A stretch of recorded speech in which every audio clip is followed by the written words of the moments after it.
ప్రభుజీ కర్మ సిద్ధాంతం అన్నారు కదా, అసలు కర్మ సిద్ధాంతం అంటే ఏంటి ప్రభుజీ? ఏం చెప్తోంది అసలు కర్మ మనం సిద్ధాంతం? చెయ్యంది మనకి రాదు, మనం చేసింది తప్పకుండా మనకు వస్తుంది. ఇదే కర్మ సిద్ధాంతం. Every action has equal and opposite reaction. Okay okay. ఇలా అయితే ఈ లా ఉందో అదే కర్మ సిద్ధాంతం. అంటే నువ్వు చేసింది ఏదైనా సరే ఆ యొక్క ఫలితం నుంచి తప్పించుకోలేవు.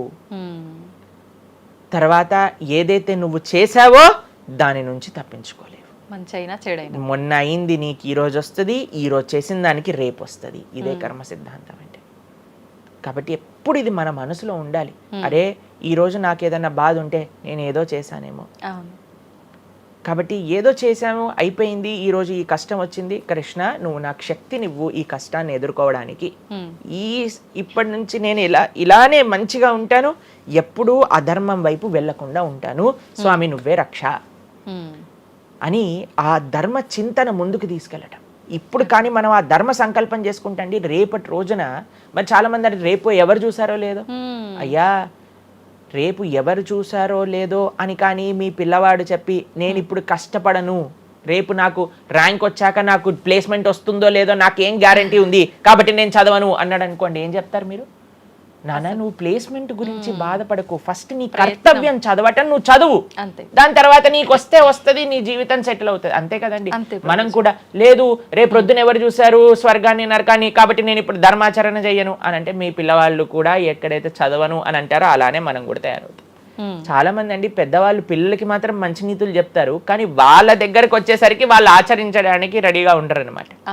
కాబట్టి మీరు ఒక్క విషయాన్ని ఆలోచించండి, మీరు ఏం చెప్తున్నారో అది మీరు ఫాలో అవుతున్నారా? పెద్దలు ఫాలో అవుతేనే అది పిల్లలు ఆచరిస్తారు, లేకపోతే ఆచరించరు. పిల్లలకి స్కూల్ ఎలానో మనకి భగవంతుడి యొక్క సృష్టి చేసిన ఈ ధర్మం అలాంటి. కాబట్టి ఈ రెండిట్లో మనం చాలా జాగ్రత్తగా ఉండాలి. ప్రభుజీ చాలా మంది ఏ పని చేయాలన్నా కూడా ముందు వెనక ఆలోచించి ప్రతిదీ జ్యోతిష్యాన్ని పట్టి దాని ప్రకారంగానే పనులు చేస్తూ ఉంటారు. నిజంగా జ్యోతిష్యాన్ని నమ్మొచ్చు అంటారా? జ్యోతిష్యం 100% కరెక్టే, కానీ జ్యోతిష్యాన్ని నువ్వెంత సీరియస్గా తీసుకోవాలి అది ఆలోచించాల్సిన విషయం. జ్యోతిష్య శాస్త్రం అది, శాస్త్రం ఎప్పుడూ కూడా కరెక్టే, కానీ మనకి ఎంత అవసరం అది. ప్రతిరోజు ప్రొద్దున లేవంగానే రాశి ఫలాలు ఏమైపోయాయి అని కొంతమంది చదువుతూ ఉంటారు. ప్రతి చిన్న విషయానికి ఈ రోజు ఏమైంది, ఈ రోజు ఎలా ఉంది, ఆ రోజు ఎలా ఉంది, సండే పేపర్లో వచ్చింది ఇంకా ఈ వారం ఎలా ఉండబోతుంది, ఇవన్నీ నీకు అవసరం లేదయ్యా. నువ్వు ధర్మాచరణ చెయ్యి, భగవంతుడి పట్ల నమ్మకం పెట్టుకో, ఆయన చూసుకుంటాడు. భక్తులు ఎవరు కూడా అలాంటి విషయాలని సీరియస్గా తీసుకోరండి. ఎందుకంటే బృందావనంలో ఒక భక్తులు ఉన్నారనమాట. ఆయన అంటారు, మొత్తం అన్ని గ్రహాలు నీకు అనుకూలంగా ఉండి నువ్వు కృష్ణ భక్తుడివి కానీ అవ్వకపోతే అన్ని గ్రహాలు అనుకూలంగా ఉండి నీకేం లాభం. తర్వాత అంటాడు, అన్ని గ్రహాలు ప్రతికూలంగా ఉండి కానీ నువ్వు కృష్ణ భక్తుడు అయితే ఏవి నిన్ను ఏం చేయలేవు. ఎందుకంటే భగవంతుడు అలాంటి రక్షణ ఇస్తాడు అనమాట. భగవంతుడి దగ్గర ఆ శక్తి ఉన్నది. కాబట్టి మనము దేన్ని ఎంత సీరియస్గా తీసుకోవాలి? మనకి కావాల్సినది ఆధ్యాత్మికత, భక్తి. భగవంతుడి గురించి విన్నామా, భాగవత రామాయణాదులు శ్రవణం చేశామా, స్వామికి ఆరాధన చేసుకున్నామా, ఆలయానికి వెళ్ళామా, గోసేవ చేశామా, ధార్మికంగా ఉన్నామా, ఎవరికి ఏం చెడు చేయలేదా, మంచి అందరి గురించి కూడా మంచి ఆలోచిస్తున్నామా, ఒకళ్ళతో మంచిగా మాట్లాడుతున్నామా, ఎవరికి చెడు చేయట్లేదా, ఇంతవరకు నీ ఆలోచన ఉంటే సరిపోతుందండి. ఈ ధర్మ చింతన మనకు కావాలి. అంతేకాని ఏమవుతుంది, నా రాసి ఏంటి, ఇదేంటి, ఇప్పుడు అంత పిచ్చి జనాలకి ఎలా పెరిగిపోయిందంటే ఒకళ్ళు అంటారు ఈ ఉంగరం పెట్టుకోమంటారు, ఒకళ్ళు అంటారు ఇలా నీ పేరు రాయి అంటారు, ఒకళ్ళు అంటారు నీ పేరులో ఏ ఏ ఏ ఏ ఎక్స్ట్రా రాయమంటారు.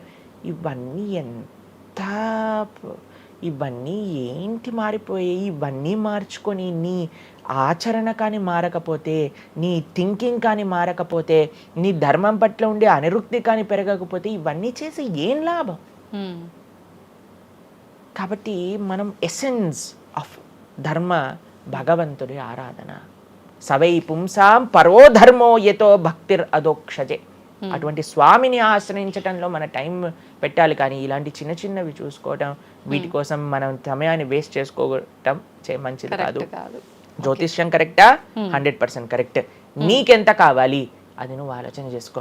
పెళ్లి చేసుకోవాలి, గృహ ప్రవేశం చేసుకోవాలి, ఏదైనా పెద్ద ఉంటే అప్పుడు మీరు చూడాలి ముహూర్తం, వివాహం చేసుకోవటం కానీ లేదా ఏమంటాం మన గృహ ప్రవేశాది పెద్ద పెద్ద కార్యములకి చూసుకొస్తే ప్రతిరోజు, ప్రతి క్షణం, ప్రతి వారం, ప్రతి నెల చాలా మందికి పొద్దున్నే చూడండి అసలు రోజు గడవదు. ఇలాంటి పిచ్చి పనులు ఆపాలి ఫస్ట్. ప్రొద్దున పూట లేచి భగవంతుడి దగ్గరికి వెళ్ళి భగవంతుడికి నమస్కారం చేసి జపం చేసుకొని ధ్యానం చేసుకొని ఆలయానికి వెళ్ళి దర్శనం చేసుకొని భగవత్ చింతనలో ఉండండి. రోజులో ఏ కష్టం వస్తుందో దాన్ని ఎలా ఎదుర్కోగలో ఆ శక్తిని వస్తుంది. అంతేగాని ఏమున్నాయి రాశి ఫలాలు చదవటం వల్ల ఏం అవ్వదండి. కాబట్టి సొల్యూషన్ పైన కాన్సన్ట్రేట్ చేయండి, ప్రాబ్లం కోసం విశ్లేషణ చేయకూడదు. ఓకే ప్రభుజీ, చాలామంది ఇంట్లో నెగిటివ్ ఎనర్జీస్ ఉన్నాయి, దయ్యాలు తిరుగుతున్నాయి, లేదంటే ఎవరైనా ఒక పర్సన్కి దయ్యం పట్టింది అని చెప్పి చాలామంది ఎవరు ఇట్లా పంతుళ్ళు అట్లాంటి వాళ్ళ దగ్గరికి, మాంత్రికుల దగ్గరికి తీసుకెళ్ళడము, వాళ్ళు వదిలిస్తారని చెప్పటము, ఆ దయ్యం వీళ్ళని చాలా పీడిస్తుంది అని చెప్పడం, ఇలాంటివి చాలా వింటుంటాము సహజంగా. ఇదంతా నిజమే అంటారా ప్రభుజీ? అసలు దయ్యాలు అనేవి ఉన్నాయంటారా? ఆత్మలు, దయ్యాలు ఇవన్నీ ఉన్నాయండి, అది లేవు అని చెప్పలేము, ఉన్నాయి తప్పకుండా. ఎలా అయితే మీరు నెగిటివ్ ఎనర్జీ అంటారు కదా, నెగిటివ్ ఎనర్జీ ఎక్కడికి వస్తుందో తెలుసా అండి? నెగిటివ్ పీపుల్ దగ్గరికి వస్తుంది. ఎవరైతే ఎమోషనల్గా, ఎవరైతే స్పిరిచువల్గా, ఎవరైతే ఫిజికల్గా వర్నలబుల్గా ఉంటారో వాళ్ళ దగ్గరికి వస్తుంది. ఎవరైతే ఇంట్లో భగవద్ ఆరాధన ఉండదో, పూజ రూమ్లో ఏమీ లేకుండా చాలామంది, ఇప్పుడు మాకు చాలా విచిత్రం అనిపిస్తుంది కొన్నిసార్లు, మాకు ఈ ఇంటర్నెట్లో వీడియో చూసినప్పుడు వీళ్ళు చర్చ్లో ఉండే వాళ్ళందరూ దయ్యాలను వదిలిస్తూ ఉంటారనమాట. మాకు చాలా ఆశ్చర్యం ఏంటంటే వీళ్ళకే ఎందుకు దయ్యాలు పడుతున్నాయి అని. కాబట్టి ఎందుకు దయ్యాలు ఎవరైనా పర్సనాలిటీస్లోకి వెళ్తాయో తెలుసండి? ఎవరైతే క్లీన్లీనెస్ మెయింటైన్ చేయరో, ఓకే, ఎవరైతే సమయానికి స్నానం చేయటం కానీ, సమయానికి శుచిగా శుభ్రంగా ఇల్లు శుభ్రంగా ఉంచుకోవటం కానీ, దేవాలయంలో భగవంతుడి యొక్క మూర్తులకి చక్కగా ఆరాధన చేసి ధూపం, దీపం, నైవేద్యం, తోరణం, ఉత్సవాలు, పండగలు, యజ్ఞాది యాగాదులు ఇవన్నీ ఉన్న చోట ఎప్పటికీ నెగిటివ్ ఎనర్జీ అనేది ప్రవేశించలేదు. ఓకే. కానీ ఎక్కడైతే జనాలు డిమ్గా, డల్గా, ఎటువంటి వైబ్రెన్స్ లేకుండా, ఎప్పుడు ఎమోషనల్ వర్నలబుల్గా బాధల్లో ఉంటూ, ఏ ఆధ్యాత్మికంగా లేకుండా, ఇల్లంతా గందరగోళంగా చెత్త చెదారంతో, ఎప్పుడైనా సరే ఫ్రెష్ ఫుడ్ కాకుండా స్టేల్ ఫుడ్, బయట సోర్స్ తెలియని ఫుడ్ వాటిని తినటం వల్ల అలాంటి మెంటాలిటీస్, అలాంటి నెగిటివ్ ఎనర్జీ ఈజీగా ఇటువంటి నెగిటివ్ ఎన్వైరన్మెంట్లోకి వచ్చేస్తుంది అనమాట. ఓకే. కానీ ఎప్పుడైతే మనం వైబ్రెంట్గా భగవన్నామ చక్కగా బొట్టు పెట్టుకొని చక్కగా మంచిగా సాంప్రదాయంగా రెడీ అయ్యి, చీర సాంప్రదాయం, మన సాంప్రదాయం మన చీర అండి, భారతీయత. మగవాళ్ళైతే ధోతి కుర్తా, ఇంతకుముందు ఉండేది శిఖ. ఎంత చక్కగా బొట్టు పెట్టుకొని చక్కగా అలంకరణ చేసుకొని ఇంట్లోకి వెళ్ళంగానే అసలు ఆ ధూపం యొక్క సువాసన వచ్చి చక్కగా పసుపచ్చతో మన గడప నుంచి స్టార్ట్ చేస్తే పైన తోరణం, కింద ముగ్గులు. అసలు ఒక సనాతన సాంప్రదాయం, ఒక హిందువు యొక్క ఇంటికి వెళ్తే ఏ దయ్యం అలాంటి ఇంట్లోకి వెళ్ళగలుగుతుంది చెప్పండి? మన సినిమాలలో మీరు చూసి ఉంటారు, దయ్యాలు ఎక్కడుంటాయి? పాతబడ్డ బంగ్లాలలో, ఎక్కడో క్లోజ్ చేసిన గెస్ట్ హౌస్లలో ఉంటాయి, అంతేనా? నిజం ప్రభుజీ. ఏదైనా దేవాలయంలో దయ్యం ఉండటం మీరు చూసారా ఎక్కడైనా? ఎందుకు ఉండదు? ఎందుకంటే అక్కడ భగవద్ ఆరాధన జరుగుతుంది కాబట్టి. ఏ ఇంట్లో అయితే నిరంతర భగవద్ ఆరాధన ఉంటుందో, ఏ ఇల్లు అయితే వైబ్రెన్స్ గా ఇంటి బయట ముగ్గు నుంచి ప్రారంభమై ఇంటి లోపల దేవాలయంలో దీపము నిరంతరము కూడా ఉంటుందో, భగవద్ ఆరాధన జరుగుతుందో, భగవన్నామ జపం జరుగుతుందో, శాస్త్రాన్ని పారాయణ చేస్తున్న విష్ణు సహస్రనామం, హరే కృష్ణ మహామంత్ర కీర్తన, యజ్ఞము, యాగము, ఉత్సవాలు చేస్తూ, అటువంటి ఇంట్లో అటువంటి వ్యక్తులకి ఎప్పుడూ రాలేదండి.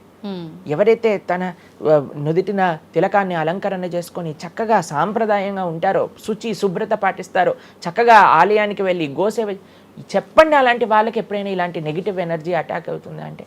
అస్సలు అంటే అస్సలు కాదు. ఎవరైతే గ్లూమీగా, డిప్రెస్డ్గా, ఏం లేకుండా ఏ వస్త్రాలు పడితే ఆ వస్త్రాలు వేసుకోవటం, దేవుడు, కొంతమంది ఆలయంలోకి వెళ్ళామనుకోండి, ఇంట్లో పూజ రూమ్లోకి వెళ్ళామనుకోండి, పండగ నుంచి పండగ మాత్రమే దీపం పెడతారు, లేదా అస్సలు ఆ పూలు అలానే ఉంటాయి 15-20 రోజుల వరకు. అవును ప్రభు. అలాంటి ఇంట్లలో నెగిటివ్ ఎనర్జీ రాకపోతే ఇంకేమొస్తుంది చెప్పండి? కాబట్టి నెగిటివ్ ఎనర్జీ ఉందా? ఈ దయ్యాలు, ఆత్మలు ఉన్నాయా? ఉన్నాయి. ఎవరి దగ్గరికి వెళ్తాయి? అటువంటి మెంటాలిటీ ఉన్న వాళ్ళ దగ్గరికి మాత్రమే వెళ్తాయి. ఓకే. మనం కానీ ఎప్పుడైతే మనకి రక్షణ, అందుకే మనం తులసి మాల వేసుకుంటాం, తులసి మాల ఇప్పుడు చూడండి మేము నరసింహ కవచాన్ని ధరించామన్నమాట. ఇవన్నీ నరసింహ ఆరాధన, నరసింహ కవచాన్ని ఎప్పుడైతే మనం చేస్తామో, ఎప్పుడైతే మనం భగవన్నామ స్మరణ చేస్తామో తులసి మాల ధరించాలి. తులసి మాల చాలా మంది ఇప్పుడు ధరిస్తున్నారు కానీ నియమాలను పాటించట్లేదు. ఏంటి నియమాలు? తులసి మాల వేయాలి అని అంటే మనము భగవత్ ప్రసాదాన్ని మాత్రమే నైవేదన చేసి తీసుకోవాలి, మాంసాహారాన్ని తినకూడదు, ఎల్లిపాయలు ముట్టుకోకూడదు. ఇవన్నీ కూడా నెగిటివ్ థింగ్స్ అన్నమాట, తామసిక రాజసీకమైన విషయాలు. కాబట్టి ఇవి చక్కగా ఇవన్నీ మానేసాం అనుకోండి. తులసిమాల ధరించడం అంటే ఏంటి అంటే చూపిస్తున్నాం అనమాట, మా దగ్గర ఎటువంటి తామసిక రాజసీక ప్రవృత్తులు లేవు, మేము సిద్ధ సాత్విక ప్రవృత్తిలో ఉన్నాం. దయ్యం అక్కడ నుంచి వచ్చింది కూడా యూటర్న్ తీసుకొని వెళ్ళిపోతుంది అనమాట ఇవి చూడంగానే. కాబట్టి అది చాలా ముఖ్యం. ఎప్పుడైతే మన ఆచరణ బాగుంటుందో, ఎప్పుడైతే మనం ధార్మికంగా ఉంటామో, ఎప్పుడైతే భగవద్భక్తులై ఉంటామో, ఏ నెగిటివ్ ఎనర్జీ మనల్ని ఏం చేయలేదు. ఓకే, మొత్తానికి ఉన్నాయి దయ్యాలు, ఉన్నాయి, జాగ్రత్త. మనం మంచిగా భక్తి పరంగా ఉండండి, ధార్మికంగా ఉండండి, చక్కగా ధర్మాచరణ చేయండి, మీకేం భయం లేదు. కానీ ఎక్కడైతే ఇవన్నీ జరగవో అక్కడ ఉంటాయి. అందుకే ఆధ్యాత్మిక మార్గంలో నడవాలి అందరం కూడా. కృతజ్ఞతలు ప్రభుజీ, నిజంగా చాలా మంచి మంచి విషయాలు తెలుసుకుంటున్నాం మీ ద్వారా. ఇంకా ఇంకా తెలుసుకోవాలని కోరుకుంటున్నాం. ధన్యవాదాలు ప్రభుజీ. హరే కృష్ణ. హరే కృష్ణ.